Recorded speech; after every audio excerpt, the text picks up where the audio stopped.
자식을 위해 살아온 70대 김영희. 그것이 제 인생의 가장 큰 자랑이자 보람이었습니다. 하지만 어느 날 소중히 여겨왔던 아들 내외의 충격적인 계획을 알게 되었습니다. 이게 다 무슨 짓이니? 엄마, 무슨 말씀이세요? 한마디 한마디가 가슴을 파고들었습니다. 손자 준이의 순수한 말 한마디로 드러난 그들의 계획은 저를 요양원에 보내고 제 재산을 차지하려는 것이었습니다. 손자 준이한테 다 들었다. 그 더러운 계획들을. 오해가 있으신 것 같은데요. 아들의 눈빛에 당황함이 스쳐 지나갔습니다. 평생 지켜본 아들의 표정, 그 속에 숨겨진 거짓말을 한눈에 알아볼 수 있었습니다. 이제 와서 오해라고? 그동안 내가 너희를 얼마나 믿었는데. 분노와 배신감이 제 가슴을 채웠습니다. 그 순간 아들과 며느리를 한 번에 내쫓아버리고 싶었지만 더 확실한 증거가 필요했습니다. 완벽한 복수를 위해서는 시간이 필요했습니다. 안녕하세요. 저는 70대 김영희입니다. 모든 일은 평범한 아침에 시작되었습니다. 아들과 며느리가 3일간 동남아 여행을 간다며 손자 준이를 맡겨두고 간지 둘째 날 되는 날이었죠. 그날도 평소처럼 손자의 아침과 도시락을 준비하고 있었습니다. 할머니, 오늘은 김치볶음밥 해주세요. 손자의 맑은 눈빛을 보며 행복을 느꼈습니다.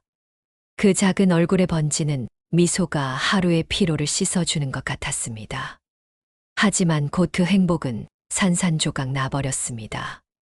할머니, 요양원이 뭐예요? 주걱을 들고 있던 제 손이 순간 멈췄습니다. 요양원이라는 단어가 귀에 박혔습니다. 갑자기 요양원은 왜? 엄마가 할머니 요양원 보낸다고 아빠랑 얘기하던데요. 순간 숨이 멈추는 것 같았습니다. 귀를 의심했지만 손자의 순수한 눈빛이 거짓말이 아님을 말해 주었습니다. 엄마가 분명히 그랬어요. 아파트 받으면 할머니 요양원 보내기로 했다고요. 그 순간 식탁에 앉아 밥을 먹던 저는 숟가락을 떨어뜨렸습니다.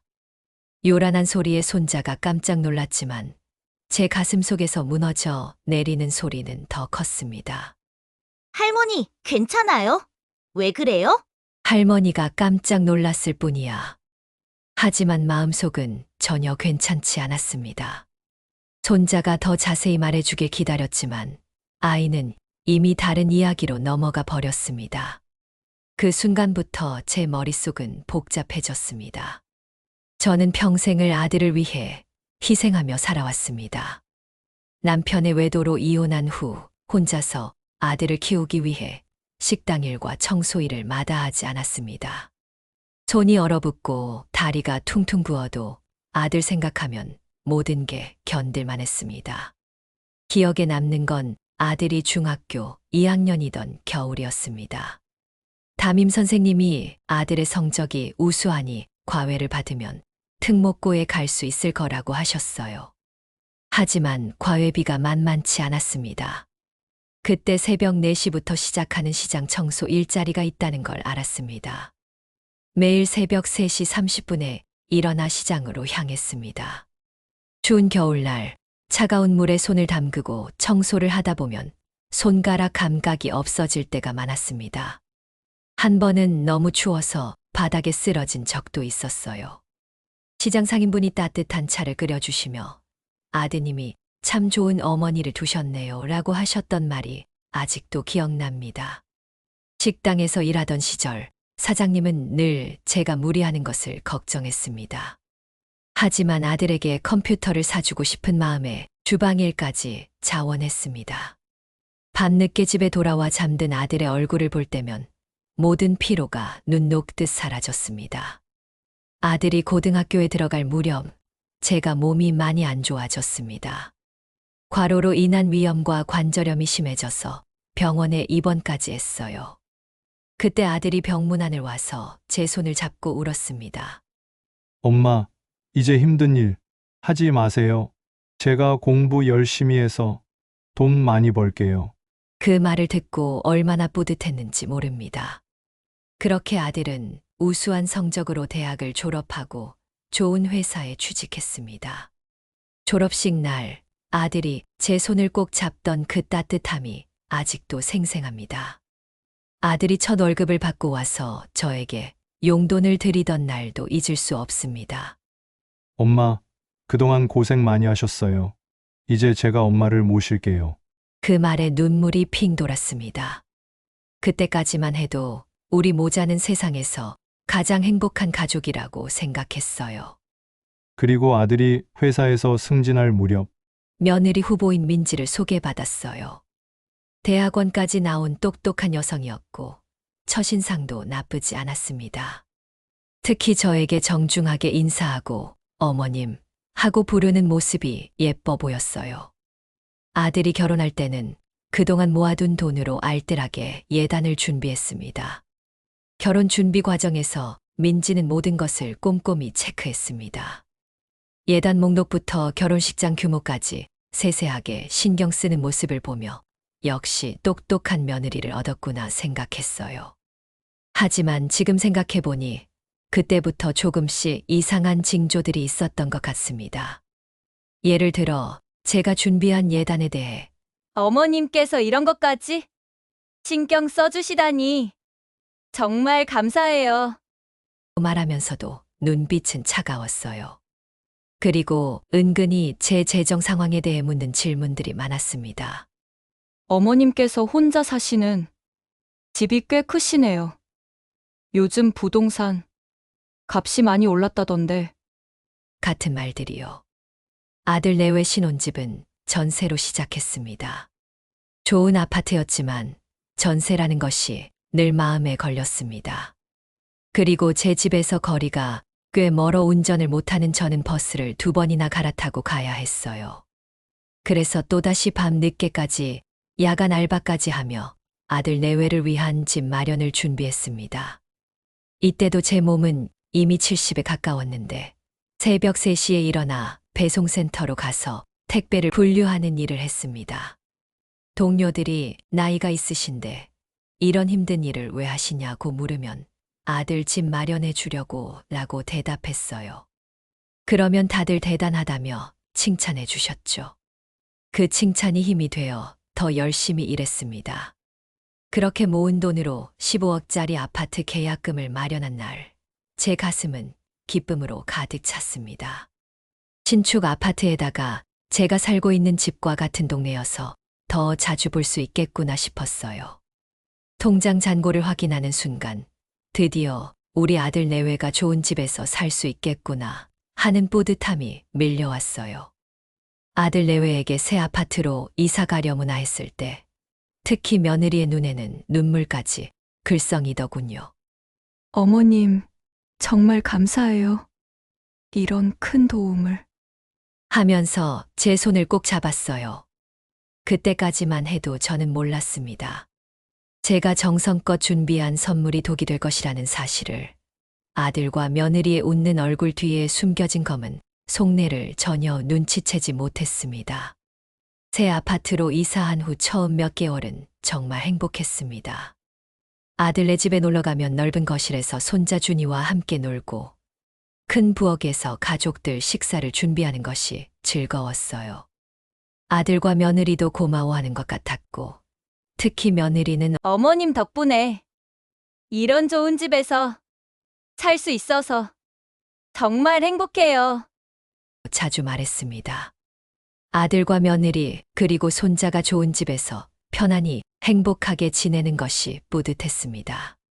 같은 동네다 보니 저도 자주 놀러 갔고요. 놀러 가서 며칠씩 있다 오기도 했습니다.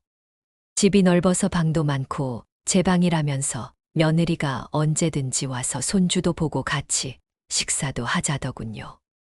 하지만 시간이 지나면서 미묘한 변화들이 느껴지기 시작했어요. 처음에는 저도 모르게 지나쳤던 작은 것들이었습니다. 며느리가 저에게 말하는 톤이 조금씩 건성이 되어갔고 제가 준비한 음식에 대해 요즘은 저염식이 좋다던데. 같은 지적을 하기 시작했어요. 그리고 아들도 변했습니다. 예전에는 퇴근하면 저와 이야기를 나누곤 했는데 이제는 민지와 방에 들어가서 문을 닫고 오랫동안 이야기하는 시간이 늘었어요. 가끔 그들의 대화 소리가 들리기도 했는데 어머님이 너무 자주 오셔서 간섭하시는 것 같아. 같은 말들이었습니다. 그리고 제가 너무 예민하게 반응하는 건 아닌가 하는 생각도 들었습니다. 하지만 점점 그들의 태도가 노골적으로 변해갔어요. 특히 기억에 남는 것은 추석 때였습니다. 제가 며칠에 걸쳐 정성스럽게 준비한 차례상을 보고 며느리가 어머님, 요즘은 간소하게 하는 게 트렌드래요. 라고 말했어요. 그리고 아들도 엄마, 민지 말이 맞는 것 같아요. 너무 무리하지 마세요. 라고 했습니다. 그때 저는 서운함을 느꼈지만 참았어요. 젊은 사람들 생각이 다를 수 있지라고 스스로를 달랬습니다. 하지만 마음 한구석이 허전했던 건 사실이에요.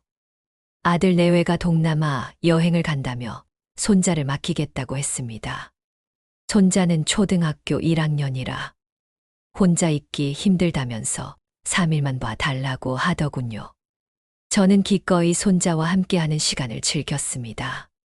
여행을 떠나기 전날 밤 며느리가 제게 말했습니다.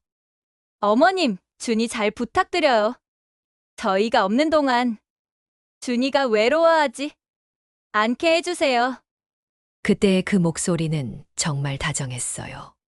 지금 생각해보니 연기였던 것 같지만 그때는 정말 며느리가 저를 믿고 있다고 생각했습니다. 아들도 엄마, 고생하시는데 정말 죄송해요. 여행 다녀와서 맛있는 거 많이 사다 드릴게요. 라고 했어요. 그 말을 듣고 얼마나 기뻤는지 모릅니다. 역시 내 아들이야 엄마 생각을 하는구나 싶었거든요.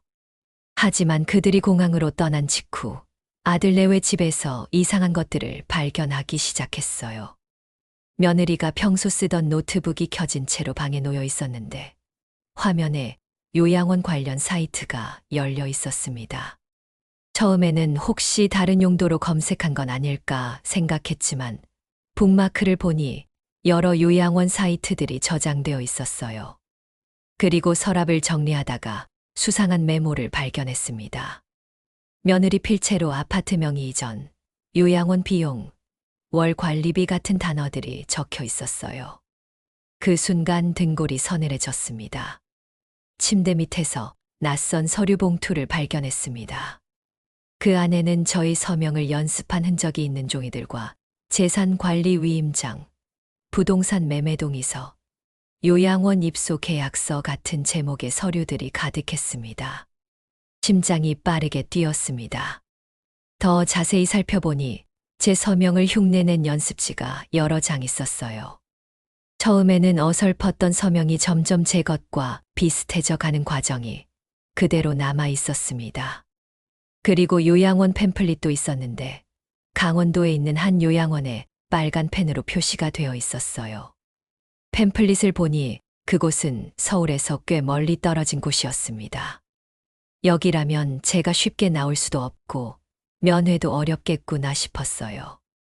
그리고 비용도 만만치 않았는데 제 재산으로는 충분히 감당할 수 있는 금액이었습니다. 그 서류들 사이에서 가장 충격적인 것을 발견했어요. 부동산 중개업소에서 받은 것으로 보이는 제 명의의 아파트 시세 조사서였습니다. 현재 시세가 상세히 적혀 있었고 급매 시 예상 가격이라는 메모까지 있었어요. 제가 힘들게 마련한 제 집을 팔아치울 계획까지 세우고 있었던 거예요. 그리고 손자의 한마디가 저희 세상을 뒤흔들었습니다. 할머니 요양원에 가게 될 거래요. 손자가 들려준 그 말은 단순한 오해가 아니었습니다. 며느리의 전화 속 달콤한 말투 뒤에 숨겨진 의도가 이제야 보이는 것 같았습니다. 손자에게 더 자세히 물어봤어요. 준이야, 엄마가 언제 그런 말을 했어? 아빠랑 통화할 때요. 할머니가 요양원 가면 집이 더 넓어질 거라고 했어요. 아이의 순수한 대답에 머리가 하얗게 변하는 것 같았습니다. 그날 밤 잠을 이룰 수가 없었어요. 천장을 바라보며 지난 날들을 되돌아봤습니다. 혹시 제가 놓친 다른 신호들이 있었나 싶어서요. 그러다 문득 며느리가 제 방을 기웃거리던 모습들이 떠올랐습니다. 어머님, 혹시 중요한 서류는 어디에 보관하세요? 같은 질문들도 생각났고요. 아들 내외가 여행에서 돌아온 후 저는 아들 내외의 진심을 시험해 보기로 결심했습니다. 마침 선물을 사왔다며 아들 내외가 집으로 온다더군요. 그들이 무슨 계획을 세우고 있는지 확인하기 위해 의도적으로 통장을 거실 테이블 위에 놓아두었습니다. 큰 금액이 적힌 통장 내역서가 분명히 눈에 띌 위치였습니다. 손자와 함께 마트에 다녀오는 동안 집에 혼자 있던 누군가가 통장을 살펴볼 충분한 시간이 있었습니다. 예상대로 집에 돌아와 보니 통장의 위치가 미세하게 바뀌어 있었습니다. 아무렇지 않은 척했지만 며느리의 눈빛에서 욕심이 번뜩이는 것을 놓치지 않았습니다. 식사 시간에 아들과 며느리는 평소보다 훨씬 공손했습니다. 설거지를 하면서 그들이 속삭이는 소리가 들렸습니다. 요양원도 더 좋은 데로 알아봐야겠네요. 그들의 대화를 듣고 있자니 가슴이 아팠지만 이제 알아야 할 것은 다 알았습니다. 더 구체적인 대화들도 들렸어요. 여보, 어머님께 언제 말씀드릴까? 서두르면 안 돼. 자연스럽게 해야지. 그래도 서류는 미리 준비해둬야 하지 않을까? 이미 다 준비했어. 서명만 받으면 돼. 제 뒤에서 제 운명을 좌지우지하는 대화를 나누고 있었던 거예요. 증거를 모으던 중 어느 날 아침 일찍 일어나 찬장을 열어보니 제 도장이 사라져 있었습니다. 가슴이 덜컥 내려앉았습니다. 도장이 없으면 모든 재산이 위험해질 수 있었습니다. 즉시 은행에 연락해 모든 계좌에 지급 정지를 걸었습니다. 은행 직원에게 상황을 설명했어요.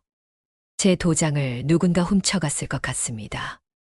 혹시 제 계좌에 접근하려는 사람이 있으면 연락 주세요. 직원분이 친절하게 도와주셔서 모든 계좌의 본인 확인 절차를 강화했습니다. 직감적으로 아들 내외가 은행에 갔을 것이라 생각하고 몰래 뒤를 밟았습니다. 짐작대로 그들은 은행에 있었고 제 도장과 신분증 사본으로 계좌에 접근하려 했지만 지급정지 덕분에 실패했습니다. 은행 창구에서 며느리가 점점 목소리를 높이는 것이 들렸어요. 분명히 어머님께서 허락하신 일인데 왜 안 되는 거예요? 직원이 차분하게 설명했습니다. 고객님의 어머님께서 직접 본인 확인 절차를 강화해달라고 요청하셨습니다. 그때 아들의 얼굴이 창백해지는 것을 봤어요. 며느리는 화를 내며 밖으로 나왔고 아들은 머뭇거리다 따라 나왔습니다. 저는 조금 떨어진 곳에서 그들을 지켜봤어요. 며느리가 아들에게 뭔가 심하게 말하는 것 같았는데 아들은 고개만 숙이고 있었습니다. 며느리가 먼저 가버리고 아들 앞에 제가 나타나자 아들은 부끄러운 표정으로 고개를 숙였습니다. 그때의 아들 모습이 어린 시절 잘못하고 고개 숙이던 그 모습과 겹쳐 보였습니다. 엄마, 아들이 떨리는 목소리로 말했어요. 하지만 저는 차가운 목소리로 대답했습니다. 이미 다 알고 있어. 집으로 가는 길에 아들이 말했습니다. 엄마, 정말 죄송해요. 민지가 자꾸 그러라고 해서. 그만해. 더 이상 변명하지 마. 저는 아들의 말을 끊었어요. 이제 변명을 들을 기분도 아니었습니다. 이제는 더 이상 의심할 여지가 없었습니다. 제 아들과 며느리는 제 재산을 가로채기 위한 계획을 세우고 있었습니다. 저는 너무 괘씸해서 제 집으로 돌아왔습니다. 아들 내외가 계속 초인종을 눌렀지만 열어주지 않았어요. 다음 날 친하게 지내던 동네 공인중개사한테 전화가 왔어요. 김민지, 김철수 부부가 여사님이 마련해 주신 아파트 금매 상담을 받았습니다. 중개사의 말에 가슴이 철렁했어요. 금매 기간은 언제로 잡았나요? 한 달 안에 처리하고 싶다고 하더군요. 제가 요양원에 들어간 후 한 달 안에 집을 팔아치우려는 계획이었던 거예요. 요양원 쪽에서도 확인했습니다. 정말로 김민지 명의로 상담 신청이 들어와 있었어요. 입소 예정일이 언제로 되어 있나요? 다음 달 초로 되어 있습니다. 보호자분이 어머님께서 치매 증상이 있으시다고 하더군요. 치매라니 저에게 그런 병명을 붙여서 강제로 입원시키려 했던 거예요. 저는 마음을 가다듬고 머릿속을 정리했습니다.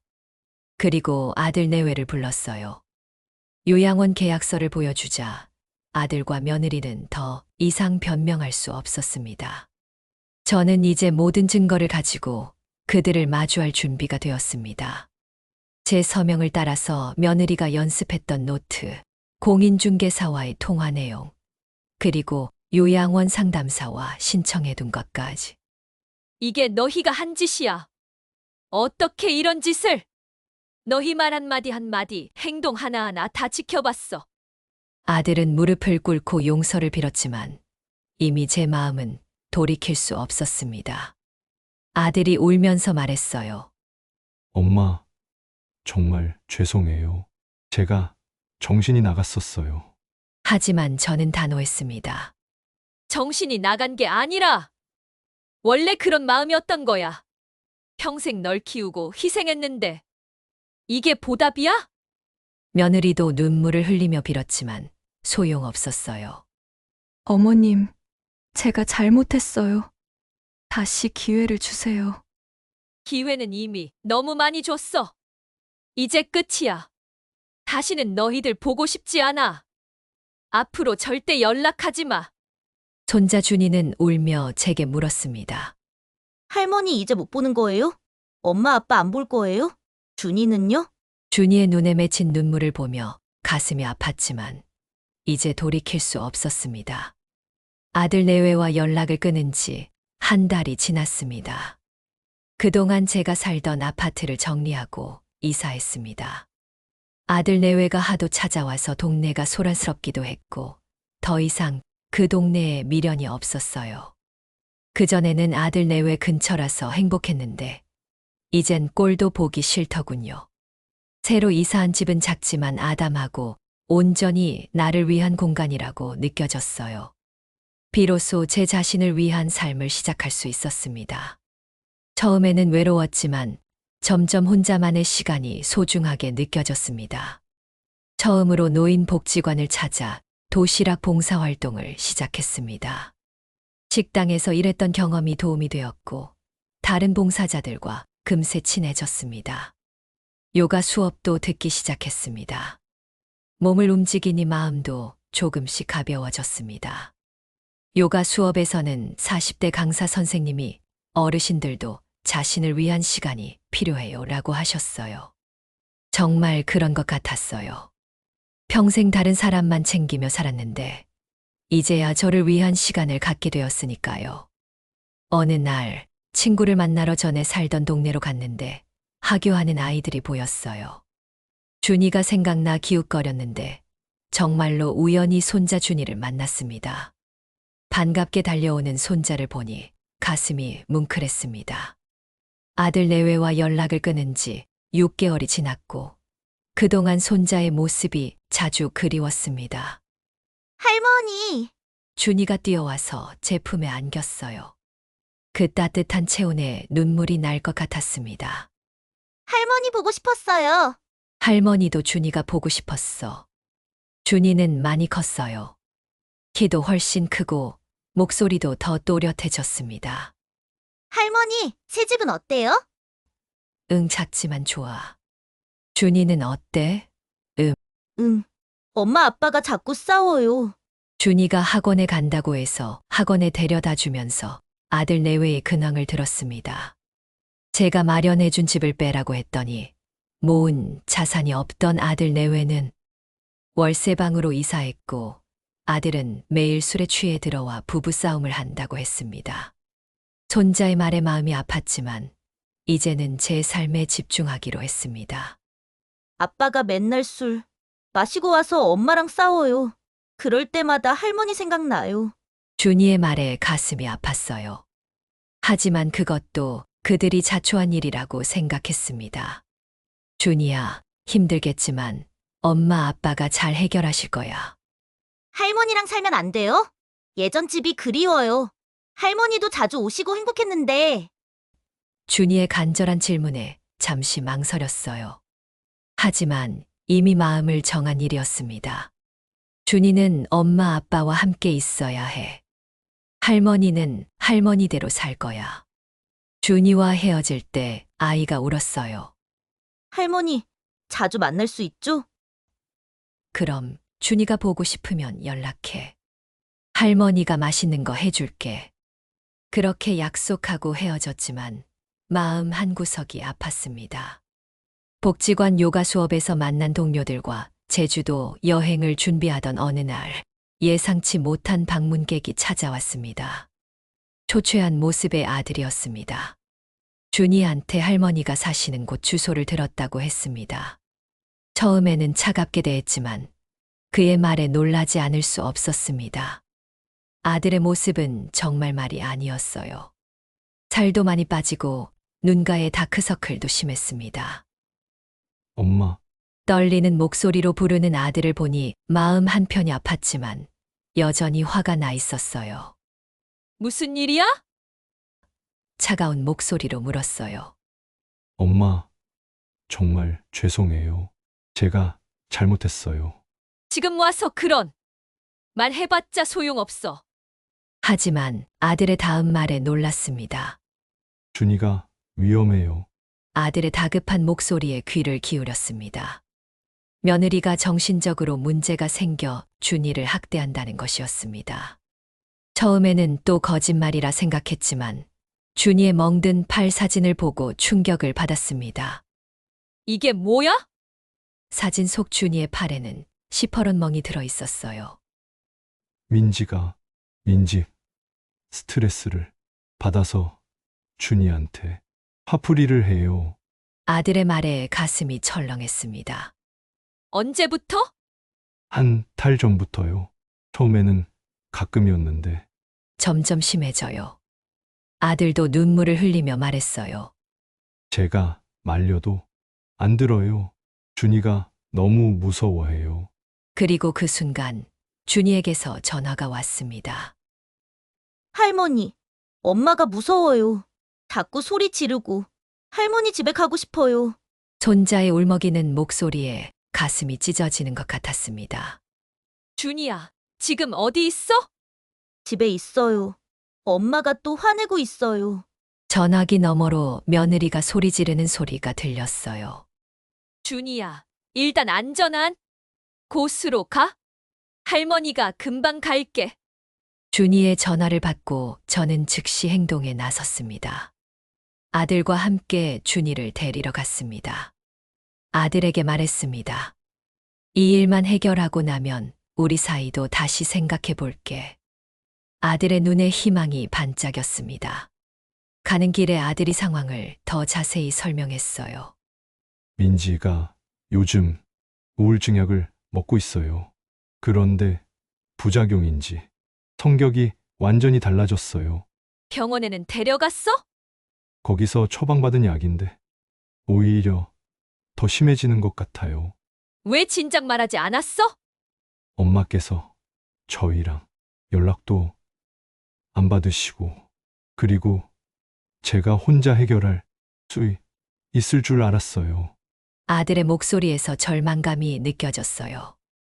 아들 내외의 월세로 들어 산다는 빌라에 도착했을 때 분위기가 심상치 않았습니다. 며느리는 우리를 보자마자 격하게 거부했고 준이는 소파 밑에 숨어 울고 있었습니다. 제가 준이를 안으려 하자 며느리가 부엌에서 칼을 들고 달려들었습니다. 모두 나가! 안 나가면! 며느리의 눈빛이 정상이 아니었어요.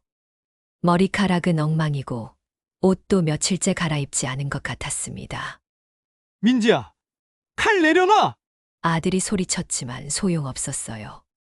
위험한 순간이었습니다.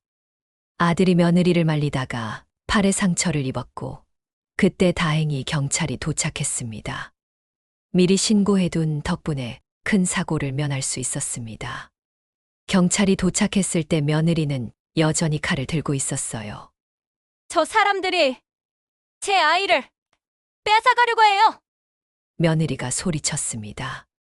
경찰관이 차분하게 진정시키려 했지만 며느리는 계속 흥분 상태였어요. 부인, 일단 칼부터 내려놓으세요. 경찰관의 말에 며느리는 주저하다가 결국 칼을 바닥에 떨어뜨렸어요. 그 순간 저는 준이에게 달려가 아이를 안았습니다. 준이는 떨고 있었어요. 응급실에서 아들의 상처를 치료받는 동안 준이는 계속 제 품에서 떨어지지 않았어요. 할머니, 무서웠어요. 이제 괜찮아. 할머니가 지켜줄게. 준이의 작은 몸이 아직도 떨리고 있었습니다. 의사 선생님이 며느리의 상태에 대해 설명해 주셨어요. 환자분이 심각한 우울증과 함께 피해, 망상 증상을 보이고 있습니다. 즉시 전문 치료를 받으셨어야 했는데 너무 늦었네요. 얼마나 심각한가요? 제가 물었어요. 현재 상태로는 가족들과 함께 생활하기 어려울 것 같습니다. 적어도 6개월 이상의 집중 치료가 필요해 보입니다. 그 사건 이후 6개월이 지났습니다. 며느리는 정신과 치료를 받게 되었고 아들과 준이는 제 집에서 함께 지내게 되었습니다. 처음에는 어색했지만 서서히 가족의 온기가 돌아오는 것을 느꼈습니다. 아들은 정말로 변했어요. 매일 아침 일찍 일어나서 준이 아침을 챙기고 저녁에는 직접 요리도 했습니다. 엄마, 제가 해드릴게요. 평생 고생만 시켜드렸는데. 처음에는 믿기지 않았어요. 또 무슨 속셈이 있는 건 아닐까 하는 의심도 들었습니다. 하지만 시간이 지나면서 아들의 진심을 느낄 수 있었어요. 아침마다 손자를 위해 도시락을 싸고 아들이 저녁을 준비하는 모습은 새로운 일상이 되었습니다. 아들은 진심으로 반성하고 있었고 제게 용서를 구했습니다. 엄마, 재산 노리고 그런 짓을 했는데 어떻게 용서하셨어요? 엄마, 정말 죄송해요. 그때 제가 정신이 나가 있었어요. 아들이 무릎을 꿇고 말했어요. 민지가 자꾸 그런 말을 하니까 저도 모르게 넘어갔어요. 저는 솔직하게 대답했습니다. 용서는 아직 완전히 한 건 아니야. 하지만 준이를 위해서라도 우리가 함께 해야 할 것 같아서. 아들은 눈물을 훔치며 고개를 끄덕였습니다. 돈으로 갚으라는 게 아니라 이제부터는 바르게 살아. 네. 엄마, 앞으로는 정말 효자가 될게요. 엄마한테 받은 사랑 다 갚을게요. 아들의 말이 진심으로 들렸어요. 특히 준이를 대하는 모습을 보면서 많이 변했다는 걸 느꼈습니다. 아들이 준이와 함께 놀아주는 모습을 보면서 아, 이래야 아빠구나 하는 생각이 들었어요. 예전에는 항상 바쁘다며 준이와 시간을 보내지 않았는데 이제는 매일 저녁 준이와 함께 숙제도 봐주고 놀아주기도 했습니다. 어느 날 아들에게서 전화가 왔습니다. 엄마, 저희 지금 집 앞이에요. 준이가 학교에서 상 받았대요. 손자의 자랑스러운 소식에 발걸음을 재촉했습니다. 집에 들어가니 준이가 상장을 들고 환하게 웃고 있었어요. 할머니, 제가 그리기에서 1등 했어요. 우와, 우리 준이가 정말 대단하네.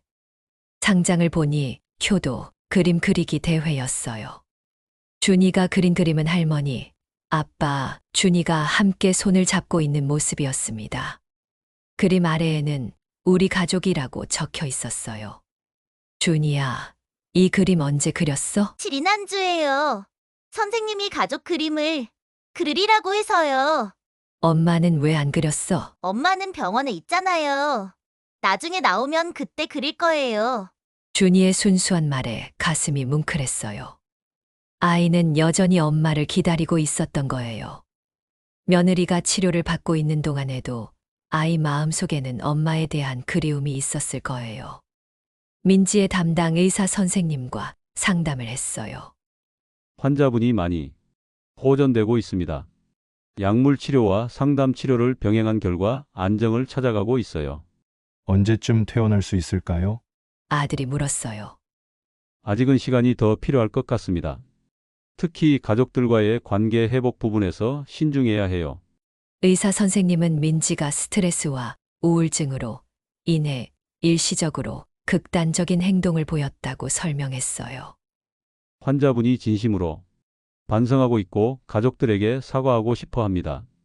몇 주 후 민지가 외박을 나올 수 있게 되었어요. 처음 집에 왔을 때 민지는 완전히 다른 사람 같았어요. 예전의 차가운 모습은 온데간데 없고 조심스럽고 겸손한 모습이었습니다. 어머님, 정말 죄송해요. 민지가 제 앞에 무릎을 꿇었어요. 제가 정말 끔찍한 짓을 했어요. 용서해달라고 말할 자격도 없지만 민지의 눈에서 진짜 눈물이 흘러내렸어요. 예전에 계산된 눈물과는 달랐습니다. 준이한테도 그런 짓을 하고 저는 정말 최악의 엄마예요. 준이가 조심스럽게 다가가서 민지의 손을 잡았어요. 엄마, 이제 아프지 않아요? 응, 준이야. 엄마가 아팠었는데 이제 나았어. 미안해. 그 모습을 보며 저도 마음이 조금씩 누그러졌어요. 가족이 다시 화해할 수 있을까 하는 희망이 생겼습니다. 하지만 여전히 경계는 늦추지 않았어요. 한 번 배신당한 마음은 쉽게 회복되지 않았거든요. 민지야, 이제 정말 달라진 것. 네, 어머님. 다시는 그런 생각 안 할게요. 몇 달 후 민지가 정식으로 퇴원했어요. 처음에는 따로 살겠다고 했지만 준이를 위해서 함께 살기로 했습니다. 다 같이 살 수 있는 넓은 집을 알아보고 매매 계약도 제가 직접 제 명의로 했습니다. 하지만 이번에는 모든 재산 관리를 신탁회사에 맡겨서 아무도 함부로 건드릴 수 없게 했어요. 어머님, 저희가 한 집에서 살아도 될까요? 민지가 조심스럽게 물었어요. 준이를 위해서라면. 하지만 조건이 있어. 저는 분명히 선을 그었어요. 재산 문제는 앞으로 절대 입에 담지 마. 그리고 준이한테 함부로 하는 일도 없어야 해. 만약 다시 그런 일이 생기면 그때는 정말 끝이야. 네, 어머님. 약속드릴게요. 민지와 아들이 동시에 대답했어요. 새로운 생활이 시작되었어요. 예전과는 완전히 달랐습니다. 서로를 존중하고 서로의 영역을 인정하는 관계가 되었어요. 아들과 민지는 자신들의 방에서 지내고 저는 제 공간에서 편안하게 지냈습니다. 민지가 요리를 할 때는 제 취향도 물어봤어요. 어머님, 오늘 저녁 뭐 드시고 싶으세요? 예전에는 무조건 자기 마음대로 했었는데 이제는 저에게도 의견을 묻더군요. 아들도 달라졌어요. 엄마, 오늘 복지관 봉사 어떠셨어요? 하고 제 일상에 관심을 보였습니다. 예전에는 그런 관심이 전혀 없었는데 말이에요. 준이는 할머니, 엄마, 아빠가 모두 함께 있어서 행복해했어요. 이제 우리 가족 모두 함께 있네. 아이의 순수한 기쁨을 보며 이 선택이 옳았다는 생각이 들었어요. 1년이 지났습니다. 민지는 꾸준히 병원 치료를 받으며 안정을 유지하고 있어요. 아들도 승진해서 더 나은 직장 생활을 하고 있고 준이는 건강하게 잘 자라고 있습니다. 지난 2년간 정말 많은 일들이 있었어요. 배신감, 분노, 절망, 그리고 다시 희망까지. 인생이 이렇게 급변할 줄은 몰랐어요. 하지만 이제는 확실해요. 가족이라고 해서 모든 걸 무조건 참고 살 필요는 없다는 것. 그리고 때로는 강하게 대응해야 상대방도 변한다는 것을 배웠어요. 저는 평생을 자식을 위해 살았고 배신도 겪었습니다. 하지만 그 과정에서 자신을 위한 삶도 소중하다는 것을 배웠습니다. 아이러니하게도 가장 깊은 상처를 준 사람들과 다시 가족이 되었지만 이번에는 분명 다릅니다. 우리 모두 서로를 더 소중히 여기게 되었으니까요. 자식을 위한 마지막 사랑은 자신을 지키는 것이지만 때로는 용서를 통해 새로운 시작을 만들 수도 있습니다. 모든 부모님들이 자신의 행복과 가족의 행복 사이에서 지혜로운 균형을 찾으시길 바랍니다. 감사합니다.